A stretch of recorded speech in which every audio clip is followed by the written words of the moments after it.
बिस्मिल्लाहिर्रहमानिर्रहीम। अस्सलाम वालेकुम डियर स्टूडेंट्स। केपीपीएससी पास पेपर सीरीज से रिलेटेड आज की हमारी 13वीं वीडियो है।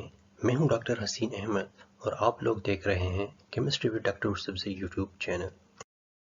Question 61, NH3 and BF3 form an adduct readily because of formation of। तो यहाँ पे स्टेटमेंट को अगर देख ले तो इसमें दो स्पीशीज दी हुई हैं, एक है NH3 और दूसरा है आपके पास BF3। तो अगर फर्स्ट स्पीशीज की बात कर ले तो इस फर्स्ट स्पीशीज में सेंट्रल एटम हमारे पास है नाइट्रोजन। नाइट्रोजन चूंकि फिफ्थ ग्रुप से बिलोंग कर रहा है तो इसके आउटर शेल में कितने इलेक्ट्रॉन्स होंगे? 5 इलेक्ट्रॉन। इन 5 इलेक्ट्रॉन में से 3 इलेक्ट्रॉन इसने शेयर किए हाइड्रोजन के साथ। एज ए रिजल्ट इसके कितने इलेक्ट्रॉन्स हो गए? 6 इलेक्ट्रॉन ये हो गए और 2 लोन पेयर ऑफ इलेक्ट्रॉन, तो टोटल कितने हो गए? 8 इलेक्ट्रॉन। तो यहाँ पे अगर हम सेकंड स्पीशीज की बात कर ले, BF3 की बात कर ले, तो इसका सेंट्रल एटम कौन सा है? बोरान। बोरान बिलोंग्स कर रहा है थर्ड ग्रुप से, तो इसके वैलेंस शेल में कितने इलेक्ट्रॉन्स होंगे? 3 इलेक्ट्रॉन्स। यही 3 इलेक्ट्रॉन इसने शेयर किए फ्लोरीन के साथ, तो एज ए रिजल्ट बोरान के पास टोटल कितने इलेक्ट्रॉन्स हो गए? 6 इलेक्ट्रॉन। अब ये कोशिश करेगा कि ये अपने ऑक्टेट को कंप्लीट कर ले। ये ऑक्टेट को किस तरह कंप्लीट करेगा? ये बॉन्ड बनाएगा किसी दूसरे स्पीशीज के साथ, और उस स्पीशीज के साथ ये बॉन्ड बनाएगा जिसके पास 2 इलेक्ट्रॉन एक्स्ट्रा होंगे, मतलब कि 2 लोन पेयर ऑफ इलेक्ट्रॉन जिसके पास होंगे। तो यहाँ पे अगर हम अमोनिया को देख ले तो अमोनिया के पास 2 लोन पेयर ऑफ इलेक्ट्रॉन्स मौजूद हैं। तो यही 2 लोन पेयर ऑफ इलेक्ट्रॉन ये डोनेट करेगा बोरान को। एज ए रिजल्ट क्या बनेगा? एडक्ट बनेगा। और ये एडक्ट क्यों बनेगा? क्योंकि यहाँ पे एक नया बॉन्ड बना है। कौन सा बॉन्ड बना है? आप लोगों को याद होगा कि एक स्पीशीज जो lone pair of electron donate करती हैं किसी दूसरे स्पीशीज को, और एज ए रिजल्ट वहाँ पे एक बॉन्ड बनता है, और उस बॉन्ड को कहते हैं कोऑर्डिनेट कोवेलेंट बॉन्ड। तो यहाँ पे जो आपके पास एडक्ट बन रहा है तो ये भी कोऑर्डिनेट कोवेलेंट बॉन्ड की वजह से ही बन रहा है। तो इन ऑप्शंस में आप देख ले कि कोऑर्डिनेट कोवेलेंट बॉन्ड्स दिया हुआ है कि नहीं दिया हुआ। तो यहाँ पे कोऑर्डिनेट कोवेलेंट बॉन्ड दिया हुआ है, तो यही हमारा करेक्ट ऑप्शन है। Question 62, the structure of H2O2 is. तो अगर हम H2O2 की बात कर ले तो इसका स्ट्रक्चर बिल्कुल एग्जैक्टली ओपन बुक की तरह होता है, तो इसलिए हम इसी ऑप्शन को ही सेलेक्ट करेंगे। ऑप्शन बी इसका करेक्ट आंसर है। Question 63, which bond is most polar. तो यहाँ पे मोस्ट पोलर बॉन्ड का पूछ रहे हैं। अगर आप लोगों ने फर्स्ट वीडियो देखी है तो फर्स्ट वीडियो में बिल्कुल फर्स्ट क्वेश्चन जो है हमारे पास वो लीस्ट पोलर का था, और वहाँ पे हमने डिटेल के साथ एक्सप्लेन किया था कि पोलैरिटी 2 चीज़ों पे डिपेंड करती है, एक इलेक्ट्रोनेगेटिविटी डिफरेंस पे और दूसरी ज्योमेट्री एंड स्ट्रक्चर।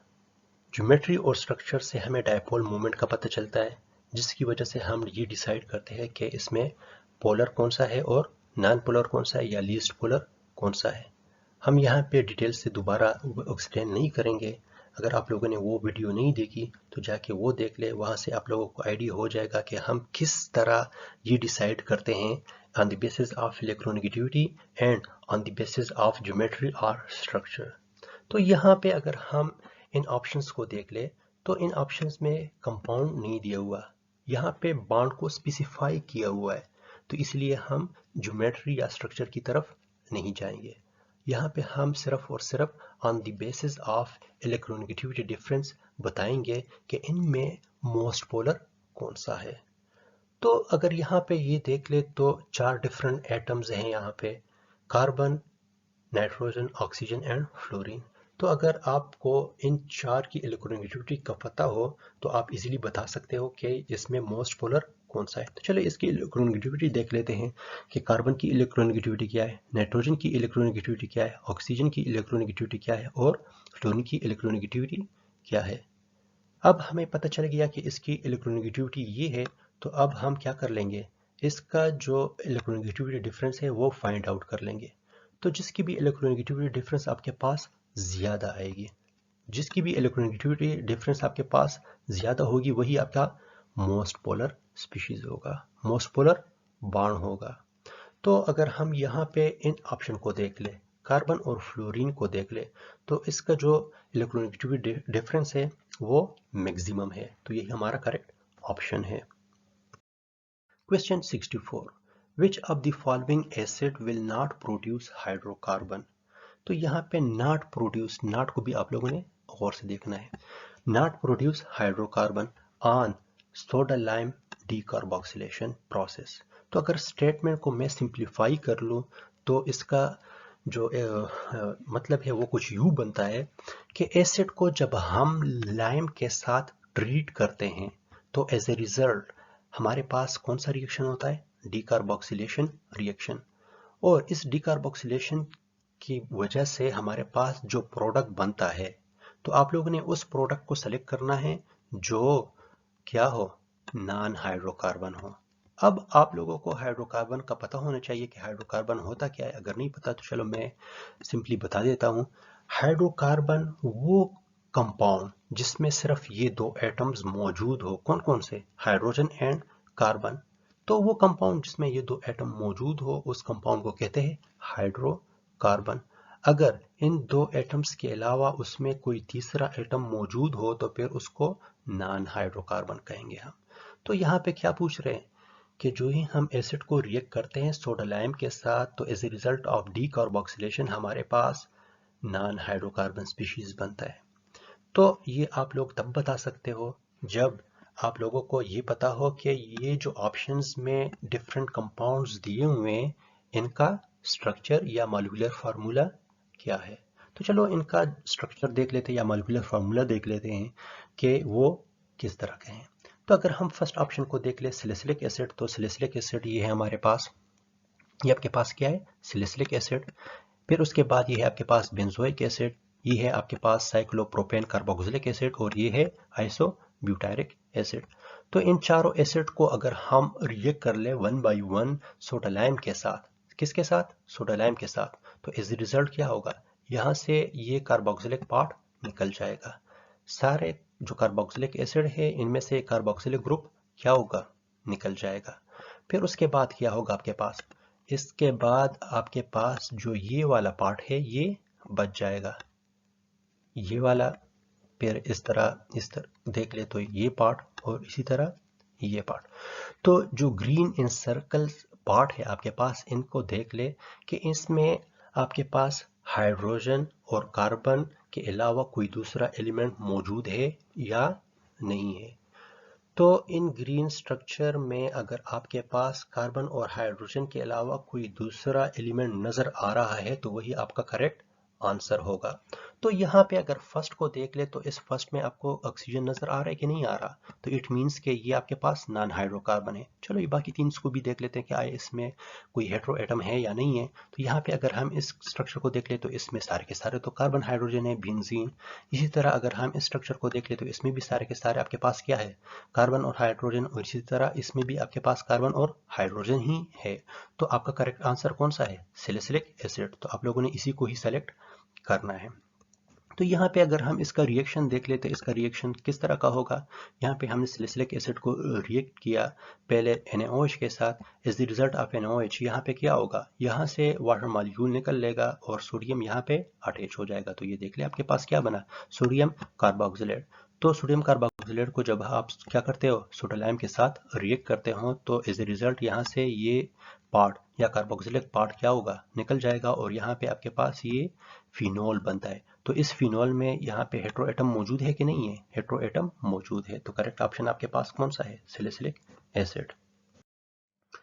ये क्वेश्चन जो है पास्ट पेपर का हिस्सा नहीं था लेकिन यहाँ पे मैं एक्सप्लेन कर रहा हूँ। हो सकता है कि जो प्रीवियस क्वेश्चन है उसकी जगह ये क्वेश्चन आ जाए तो आप लोग इसको इजीली कर पाओ। Which acid will not form hydrocarbon on soda lime decarboxylation? Statement तो बिल्कुल एग्जैक्टली वही है लेकिन यहाँ पे ऑप्शंस डिफरेंट है। तो अगर हम यहाँ पे डिफरेंट ऑप्शंस को देख ले, स्टेटमेंट बिल्कुल एग्जैक्टली वही है, यहाँ पे ये दोबारा मैं एक्सप्लेन नहीं करूंगा कि इसका मतलब क्या है, सिर्फ आप इन ऑप्शंस को देख ले। तो अगर हम इस सिनेमिक एसिड को देख ले तो ये सिनेमिक एसिड का स्ट्रक्चर हो गया, फिर उसके बाद सैलिसिलिक एसिड का ये स्ट्रक्चर हो गया, इसी तरह टॉलिक एसिड का ये स्ट्रक्चर हो गया और बेंजोइक एसिड का ये स्ट्रक्चर हो गया। हमने वहाँ पे क्या बात की थी, जो ये हम कार्बोक्सिलिक एसिड को सोडियम के साथ रिएक्ट करते हैं तो इसमें से जो कार्बोक्सिलिक पार्ट होगा वो यहाँ से निकल जाएगा। तो यहाँ पे ये कार्बोक्सिलिक पार्ट हो गया, इसी तरह इसका ये कार्बोक्सिलिक पार्ट हो गया, इसका ये कार्बोक्सिलिक पार्ट हो गया। यहाँ पे क्या 2 कार्बोक्सिलिक ग्रुप निकल रहे हैं। कितने कार्बोक्सिलिक ग्रुप निकल रहे हैं? 2 कार्बोक्सिलिक ग्रुप निकल रहे हैं। तो यहाँ से इसमें से ये कार्बोक्सिलिक पार्ट निकल रहा है। फिर जो ही इसमें से ये कार्बोक्सिलिक पार्ट निकल जाता है तो यहाँ पे ये स्पीशीज रह जाती है, यहाँ पे ये वाली और यहाँ पे ये वाली और यहाँ पे ये वाली। तो ग्रीन एनसर्कल पार्ट को देख ले कि इसमें other than carbon and hydrogen कोई एलिमेंट मौजूद है या नहीं है। इसमें भी नहीं है, इसी तरह इसमें भी नहीं है, इसमें भी सिर्फ कार्बन और हाइड्रोजन है आपके पास, इसी तरह इसमें भी सिर्फ आपके पास कार्बन और हाइड्रोजन है। इसमें यहाँ पे देख ले ऑक्सीजन मौजूद है, हेटेरोएटम मौजूद है। तो यहाँ पे क्या पूछ रहे हैं? Non hydrocarbon. तो यहाँ पे नॉन हाइड्रोकार्बन आपके पास मौजूद है। तो करेक्ट ऑप्शन आपका क्या हो गया? ये वाला हो गया। ये किसका स्ट्रक्चर है? सैलिसिलिक एसिड का स्ट्रक्चर है। तो करेक्ट ऑप्शन आपका क्या होगा? Salicylic acid. ये रिएक्शन ऑलरेडी हमने एक्सप्लेन किया हुआ है, इसको दोबारा यहाँ पे एक्सप्लेन नहीं करेंगे। तो करेक्ट ऑप्शन आपका हो गया सैलिसिलिक एसिड। नेक्स्ट क्वेश्चन है, ये भी पास्ट पेपर का हिस्सा नहीं था, इसको मैं यहाँ पे वैसे ही एक्सप्लेन कर रहा हूँ। हो सकता है कि ये क्वेश्चन आ जाए, तो इस तरह का क्वेश्चन अगर आ गया तो आप लोग इसको किस तरह एक्सप्लेन करेंगे। Decarboxylation of cinnamic acid gives. तो यहाँ पे सिनेमिक एसिड को अगर हम डीकार्बोक्सिलेट कर ले तो एज ए रिजल्ट आपके पास किस तरह का प्रोडक्ट बनेगा। तो इसी प्रोडक्ट को आप लोगों ने आइडेंटिफाई करना है। आइडेंटिफिकेशन के बाद आप लोगों ने उसी ऑप्शन को टिक करना है। अब अगर आप लोगों को सिनेमिक एसिड का स्ट्रक्चर का नहीं पता तो फिर आप लोग उसके प्रोडक्ट का नहीं बता सकते कि इसका प्रोडक्ट आपके पास क्या बनेगा। तो अगर आप लोगों को नहीं पता कि सिनेमिक एसिड होता क्या है तो ये सिनेमिक एसिड का स्ट्रक्चर हो गया। तो जो ही हम डीकार्बोक्सिलेशन करते हैं तो यहाँ से क्या निकलेगा? कार्बोक्सिलिक पार्ट निकल लेगा। जो ही कार्बोक्सिलिक पार्ट निकलेगा तो यहाँ पे रिमेनिंग पार्ट क्या बचेगा? ये वाला। तो यहाँ पे इस प्रोडक्ट में देख ले, बिल्कुल वही रिमेनिंग पार्ट बच रहा है कि नहीं बच रहा है? बिल्कुल बच रहा है। तो ये कि इसका नाम क्या है? स्टाइरीन। तो यहाँ इन ऑप्शंस में देख ले कि स्टाइरीन का ऑप्शंस दिया हुआ है कि नहीं दिया हुआ? हाँ बिल्कुल दिया हुआ है। कौन सा है? Option D. तो आप लोगों ने इसी को ही सेलेक्ट करना है। As a result of decarboxylation of cinnamic acid it gives styrene. Question 65. HVZ reaction can be used to convert propionic acid to dash. अब ये HVZ रिएक्शन कौन सा है? वोल्हार्ड-ज़ेलेंस्की रिएक्शन। तो ये आपके पास है वोल्हार्ड-ज़ेलेंस्की रिएक्शन जो है, इसको यूज करके आप लोग प्रोपियोनिक एसिड को किस में कन्वर्ट कर सकते हैं। तो यहाँ पे डिफरेंट ऑप्शंस दिए हुए हैं, तो इन ऑप्शन में से देख ले कि आपके पास as a result of this reaction propionic acid आप इसमें कन्वर्ट कर सकते हैं कि नहीं कर सकते। अब अगर आप लोगों को इस रिएक्शन का नहीं पता तो आप इस क्वेश्चन को सॉल्व नहीं कर सकते। तो चलो सबसे पहले थोड़ा सा इसके बारे में बता देते हैं कि ये रिएक्शन होता क्या है। अगर आपके पास कोई भी कार्बोक्सिलिक एसिड हो और उसके नेक्स्ट में CH बॉन्ड मौजूद हो और उस कार्बोक्सिलिक एसिड को जो ही आप रिएक्ट करते हैं ब्रोमीन के साथ in the presence of phosphorus bromide, तो जो अल्फा कार्बन है वो क्या हो जाता है? ब्रोमिनेट हो जाता है। तो आपके पास क्या बनता है as a result? Alpha bromo carboxylic acid. ये तो HVZ रिएक्शन का हो गया। अब इस HVZ रिएक्शन को परफॉर्म करके ऑन प्रोपियोनिक एसिड आपके पास कौन सा प्रोडक्ट बनता है, आप लोगों ने उसी को ही सेलेक्ट करना है। तो चलो पहले इस प्रोपियोनिक एसिड या जहाँ पे जो डिफरेंट ऑप्शंस दिए हुए हैं कि आप लोगों को ये पता हो कि इसका स्ट्रक्चर किस तरह का है। यहाँ पे अगर हम मेलोनिक एसिड को देख ले तो मेलोनिक एसिड ऑप्शन फर्स्ट को देख ले, मेलोनिक एसिड, तो मेलोनिक एसिड का स्ट्रक्चर कुछ यूं है। इसी तरह स्टेरिक एसिड, तो स्टेरिक एसिड का स्ट्रक्चर कुछ यूं है। इसी तरह लैक्टिक एसिड हो गया और सक्सिनिक एसिड हो गया। अब प्रोपियोनिक एसिड जो है, प्रोपियोनिक एसिड आपके पास क्या है? प्रोपियोनिक एसिड यहाँ पे आपके पास 3 कार्बन्स होते हैं। इस तरह यहाँ पे कार्बोक्सिलिक पार्ट और OH पार्ट। तो इसमें कितने कार्बन है आपके पास? इसमें कार्बन है आपके पास 3। तो प्रोडक्ट में भी आपके पास क्या बनेगा? वही प्रोडक्ट बनेगा जिसमें 3 कार्बन्स होंगे। एक तो ये हो गया, इससे आप इजीली आइडेंटिफाई कर सकते हैं। फिर HVZ रिएक्शन को जिस तरह हमने डिफाइन किया कि आपके पास अल्फा ब्रोमो कार्बोक्सिलिक एसिड बनता है, तो यहाँ पे अगर प्रोपियोनिक एसिड की बात कर ले तो इसका अल्फा पोजीशन कौन सा है? अल्फा पोजीशन इसका ये वाला है, तो यहाँ पे ब्रोमो आ जाएगा। तो अगर इन ऑप्शंस में आप देख ले तो इन ऑप्शंस में आपको इस तरह का कोई एग्जांपल नज़र नहीं आ रहा कि यहाँ पे बी मौजूद हो या ब्रोमो ग्रुप मौजूद हो। तो जो ही आप इसको मज़ीद, अगर लेट सपोज यहाँ पे बी आर लग गया, तो आप लोगों को पता है कि B R good leaving group है। थ्रू SN1 या SN2 रिएक्शन आप इसको इजीली कन्वर्ट कर सकते हैं किसी दूसरे प्रोडक्ट में। फॉर एग्जांपल, अगर हम इसको रिएक्ट कर ले NaOH के साथ तो क्या होगा? इनमें से ये ब्रोमीन रिप्लेस करेगा और ये कन्वर्ट हो जाएगा OH में। तो अगर हम यहाँ पे इस Br को रिप्लेस कर ले OH में, तो ये किस में कन्वर्ट हो जाता है? लैक्टिक एसिड में। तो यहाँ पे इन ऑप्शंस में देख ले लैक्टिक एसिड दिया हुआ है, तो आप लोगों ने किसको सेलेक्ट करना है? लैक्टिक एसिड को ही सेलेक्ट करना है। चलो इसको इस तरह एक्सप्लेन करते हैं। इसका रिएक्शंस देख ले पहले। ये हो गया आपके पास प्रोपेनोइक एसिड। प्रोपेनोइक एसिड को जो ही आप HVZ रिएक्शंस परफॉर्म करते हो तो ये फर्स्ट कन्वर्ट हो जाता है अल्फा ब्रोमो कार्बोक्सिलिक एसिड में। फिर बेस के साथ रिएक्ट करके या NaOH के साथ, मतलब कि जो कोई भी बेस हो, इसके साथ रिएक्ट करके आपके पास क्या बनता है? Alpha hydroxy carboxylic acid. और अल्फा हाइड्रोक्सी कार्बोक्सिलिक एसिड या alpha hydroxy propanoic acid actually होता क्या है आपके पास? Lactic acid. तो आप लोगों ने किसको सेलेक्ट करना है? लैक्टिक एसिड को सेलेक्ट करना है। तो करेक्ट ऑप्शन क्या हो गया? Option C. आई होप आपको आइडिया हो गया होगा कि KPSC में किस तरह के क्वेश्चंस पूछे जाते हैं। अगर आप लोगों को इस वीडियोस में से कोई क्वेश्चन पूछना हो या इसके अलावा कोई क्वेश्चन पूछना हो तो आप लोग कमेंट में मुझसे पूछ सकते हैं। इंशाल्लाह मैं कोशिश करूंगा कि सबका आंसर दे दूं। अगर आपको वीडियो अच्छी लगी है तो प्लीज़ इस वीडियो को लाइक कर ले। अगर आप इस चैनल पे नए हैं तो चैनल को सब्सक्राइब कर ले और बेल के आइकन को भी प्रेस कर ले। इंशाल्लाह नेक्स्ट वीडियो में मिलेंगे। तब तक के लिए अल्लाह हाफिज़, द अल्लाह पामान।